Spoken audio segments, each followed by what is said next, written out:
Why hasn't God destroyed Satan? God is holy, righteous, and hates evil. Yet, why is Satan still alive? Why does he allow his greatest enemy to continue existing and causing suffering in the world? The Lord is all-powerful and could have made him disappear with just a word.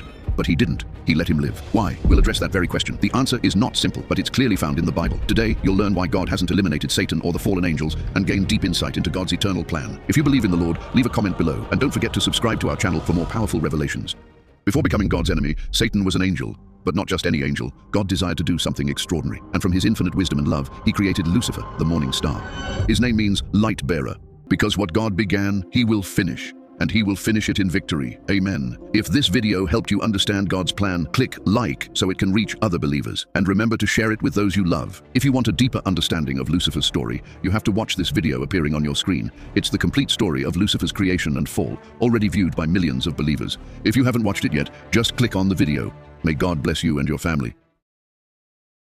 You stand amidst the ruins of a shattering world, staring into the silence of the heavens, and you demand to know, where is God? If he truly is the definition of absolute holiness, why does the foul breath of the devil still contaminate the very air you breathe? Make no mistake, Satan is no reclusive ghost drifting in the shadows of myth. He is the active architect of agony, the terror sower, the sworn enemy number one of the celestial throne. Think about the sheer scale of the paradox. An almighty creator who can summon billions of galaxies with a single whispered thought. Yet he has allowed a treasonous rebel to survive for eons. Why? Why hasn't he used his absolute sovereignty to erase this cancer from existence instantly? Why let the tragedy of human history even begin if the cure was always just a word away? Now, prepare for a truth that most churches are too afraid to utter. Perhaps the continued existence of Satan is not a divine oversight. Perhaps it is not a mistake at all. What if you are trapped inside a cruel, celestial script that you were never authorized to see? Listen closely. Satan is still alive not because he is powerful enough to resist God, but because he is being kept. He is a weapon being held in reserve for a darker purpose. A purpose where the stakes are higher than you ever imagined. And in this terrifying game of cosmic chess, you might be the very reason the game hasn't ended. Before the dawn of shadows, before the concept of evil even had a name, he was the absolute, binding zenith of celestial light. I need you to pause and strip away the infantile cartoons of horned monsters and cloven hooves that religion has fed you. The entity we call Lucifer was the most sophisticated, breathtaking masterpiece to ever tread the crystalline corridors of the third heaven. He was the morning star, a being of such terrifying beauty that he was literally draped in the vibrating fire of every precious stone known to the cosmos: sardius, topaz, diamond, beryl, onyx, and jasper. He possessed an intellect that made every other angelic rank look like a flickering candle against the sun. But here is the chilling truth. Lucifer was not corrupted by an external force. There was no dark influence to tempt him. He rotted from the inside out in the absolute silence of perfection. You must understand the anatomy of a cosmic coup. Rebellion does not begin with a raised sword or a shouted war cry. It begins with something far more silent, far more microscopic. It begins with a single, solitary thought. Lucifer made a fatal, narcissistic error that changed the course of eternity. He stared into the staggering brilliance of his own reflection and hallucinated that the light he carried was his own. He forgot that he was merely a mirror. He mistook the reflection for the source. This, right here, is the ground zero of every war, every genocide, and every betrayal in the history of existence, the lethal resurrection of the ego. Suddenly, the joy of service became the poison of slavery. He didn't want to be the chief architect of God's glory anymore. He wanted to be the architect of his own. He didn't want to lead the choir in worship of the Creator. He wanted to be the one the choir bowed down to. He no longer saw himself as a steward of a kingdom. He saw himself as a candidate for the throne. And then he spoke the most dangerous words ever uttered in the multiverse. 5 times he declared his intent. I will ascend to heaven. I will raise my throne above the stars of God. I will be like the Most High. Those 2 words, I will, became the formal declaration of war against reality. In that moment, a guardian cherub designed to protect the holiness of God, transformed into the universe's first and most lethal celestial terrorist. But Lucifer's greatest weapon was never his raw power. It was his toxicity. He was a master of high-level divine propaganda. He didn't just rebel, he infected. He successfully convinced 1/3 of the most powerful beings in existence, the heavenly host, that they were the victims of a divine dictator. He whispered into their ears that they were being suppressed, and that he, the light-bearer, was their only path to true liberation. Now I want you to look away from the screen and look into the mirror of your own conscience. Tell me what you see. Because every single time you prioritize your ego over the truth, every time your hunger for recognition overrides your calling to serve, you are retracing the exact, blood-stained footsteps of the fallen star. This war is not happening in some prehistoric dimension or a distant nebula. It is raging right now, in the private, soundproofed room of your heart. You are the battlefield. Satan doesn't need to deploy a physical army to annihilate the world. He only needs to plant the genetic code of pride into the human lineage. He wants to convince you that yourself is the ultimate God. And when the celestial balance was finally, irrevocably shattered, heaven was left with no choice but to respond with force. This was entire disagreement. It was a total schism. The ultimate coup d'etat turned brothers into sworn executioners. Beings who were engineered for eternal adoration were twisted into the apex predators of the void stalking the darkness, waiting for you to make the same mistake their leader did. The architecture of pride is built one I will at a time. The question is, are you building your own throne, or are you preparing for the return of the only one who truly deserves it? Wake up.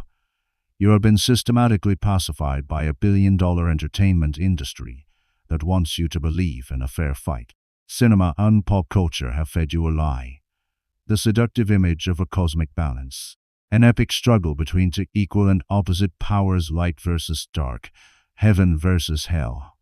But the cold, clinical truth is far more devastating to your ego. God has no rival. In the absolute sovereignty of the multiverse, Satan is not the opposite of God. He is nothing more than a malfunctioning piece of creation, a creature thrashing in the desperate, pathetic throes of his own ego-driven rage. When the celestial insurrection ignited, do you think the Almighty trembled? Do you think he even stepped onto the battlefield? He didn't have to. He simply issued a decree. He gave a command. And Michael, the archangel of unyielding loyalty, became the executor of the divine sentence. Michael didn't triumph because he had bigger wings or a sharper blade. He won because he was a vessel for the authority of the one who spoke both of them into existence. The war was over before the first strike was even landed. 1/3 of the heavenly host, billions of pure light, were purged from the kingdom like a virus being flushed from a system. But this is exactly where your confusion begins. If you don't know the rank and nature of the enemy, you are already a casualty of their occupation. Fallen angels are not your typical spooky ghosts haunting an attic. They are high-level, elite, multi-dimensional entities. They lost their holiness, but they never lost their cold, calculating intellect or their structural power. They don't waste their time bothering individuals with cheap parlor tricks. No, they possess entire systems. They inhabit governments. They occupy the boardrooms of global corporations. They master the media and the very cultural zeitgeist you think is natural. These are the principalities and powers street. Paul warned about the invisible, systemic architects behind the gargantuan fortresses of lies that govern this world-'s dark reality. Then beneath them there is a completely different breed of malice. Demons. These are disembodied, parasitic spirits. They are the homeless vagrants of the spiritual realm, driven by a frantic, eternal hunger to find a physical host. They are the ones who target your individual psychological traumas, your addictions, and your moral decay. They don't want to rule the world. They just want to hijack your flesh and blood to satisfy their bottomless void. Do not be deceived, this chaos is meticulously organized. Satan does not preside over a disorganized riot. He commands a hyper-structured, high-functioning military machine with one singular, genocidal objective. The total erasure of the image of God within the human race. The front lines have shifted. The war has descended from the golden, crystalline corridors of the third heaven directly into your subconscious mind. This is no longer a battle of angels and dragons in a far-off realm. This is a total war for the ownership of your soul. Every time you see a nation collapse into depravity, every time you witness a political system wrought into tyranny, you are not looking at human error. You are looking at the fingerprints of the fallen rulers as they deploy their long-game strategy. You think you're just living a normal, independent life. You are wrong. You are currently standing at the dead center of a systematic, spiritual siege. The enemy isn't trying to kill you. Death is too easy. They are trying to reprogram you. They want to reshape your identity until you become exactly like them. A proud, broken, narcissistic rebel, severed forever from the source of life. They want you to believe you are your own God, while they pull the strings of the very ego you worship. The question isn't whether the war is real. The question is, whose system are you currently operating under? Why would a God of blinding holiness and absolute purity allow a viral contagion like Satan to continue rotting the fabric of existence? The answer isn't found in a lack of power. It is found in a terrifying legal clause that he himself etched into the foundation of the multiverse. Free will. You must grasp this reality. The Creator did not design an army of biomechanical robots programmed for mindless obedience. He brought forth entities capable of the most dangerous power in existence, the power of choice. If the Almighty had annihilated Satan the microsecond that treason left his lips, the very concept of freedom across the cosmos would have been exposed as a cosmic lie. It would have telegraphed a brutal, tyrannical message to every living soul. You are free to choose, but if you choose wrong, you will be instantly deleted. That is not love. That is psychological coercion masquerading as liberty. God permits Satan to exist to protect the legal legitimacy of your choice. Satan is not an escaped convict. He is a death row inmate whose execution has been strategically stayed. But here is the part that will shock you. In this waiting period before the final verdict, the Creator has done something so brilliant it borders on the sadistic. He has turned his greatest enemy into his most effective instrument. Consider the tragedy of Job. Satan believed he was launching a devastating, personal strike against a righteous man. But in reality, he was an unwitting pawn proving the unbreakable integrity of the human spirit. Satan believes he is destroying, but God is using that very destruction to refine. Evil is permitted to exist as a smelting furnace.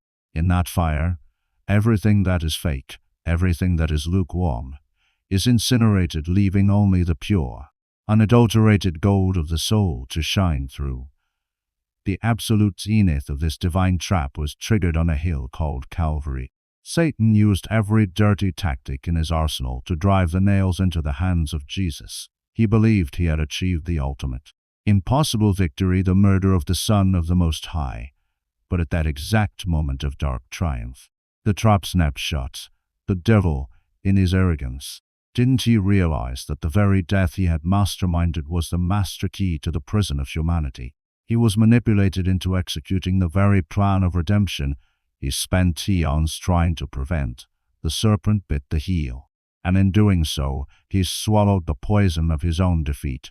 Let this sink in. Satan is still breathing because he still has utility.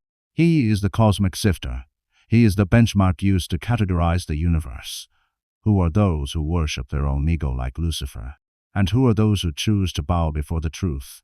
The Almighty is not in a hurry to erase evil because he is waiting for you. He is exercising a terrifying patience, allowing every individual soul the time to legally declare which side of this eternal war they belong to.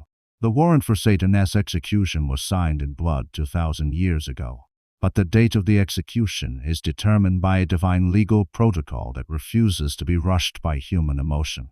Until that great day, Satan remains a beast on a very short leash.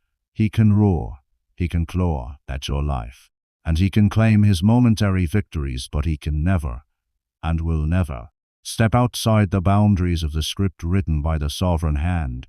He is a defeated foe, inadvertently serving the God he hates, and paving the way for a justice that will be as absolute as it is final. The war we have just surgically dissected is not a dusty chapter of ancient history buried in the apartments of the Middle East. It is a vibrating, violent reality shaking the very ground beneath your feet at this exact microsecond.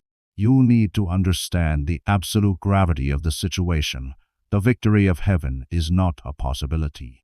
It is not something we are hoping for or maybe in the distant future. It is a sealed forensic fact. The ink is dry. The verdict is written in the blood of the Creator himself. Satan is not fighting to win. He is thrashing in the psychotic, terminal desperation of a condemned man who has already seen his own death warrant. He knows the clock is ticking, and he knows his time is up. But here is the cold, razor-sharp truth that should keep you awake at night. Since Satan cannot reach the throne, since he cannot even touch the hem of the Almighty's garment, he has redirected his entire genocidal rage toward the only thing left that carries the imago Dei, the image of the King. And that image is you.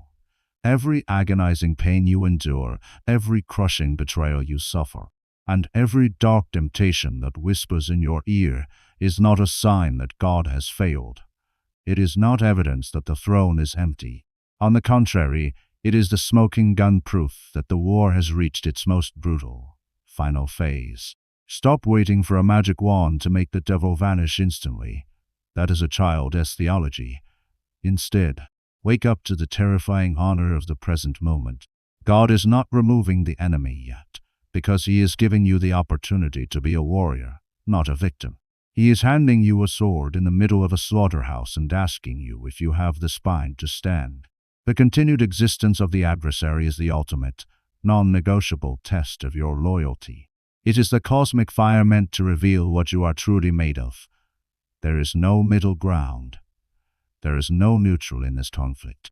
You are either choosing freedom through the surrender of obedience, or you are choosing the heavy, suffocating shackles of your own pride. One path leads to the source of life. The other leads to the mimicry of the morning star. The final verdict is screaming toward us. The great white throne is already being prepared in the dimensions beyond our sight. When the books of life are flung open, every shadow will be incinerated by a light that refuses to compromise. Every lie you've told yourself, every secret rebellion you've nurtured, will be stripped naked under a gaze of unyielding fire. And let us address the most controversial point of all. Satan, the fallen legions, and every human soul who chose the comfort of darkness over the cost of the light will face eternal loss. And hear me clearly, this is not because God is a cruel judge or a tyrant.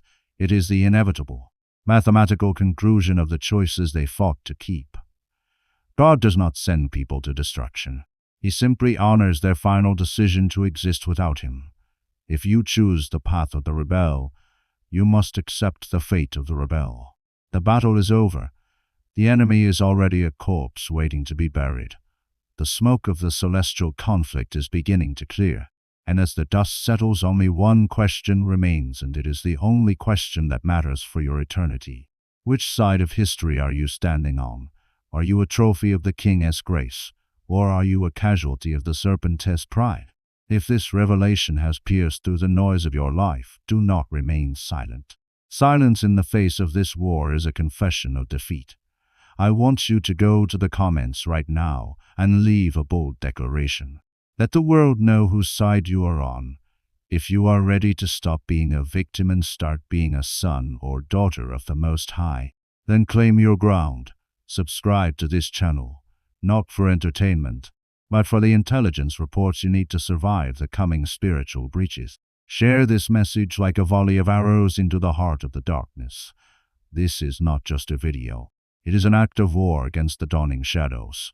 I will see you in our next deep dive into the forbidden truths of the kingdom. Until then, stay vigilant, stay armed, and remember the light does not belong to the lucky, it belongs to the faithful. Amen.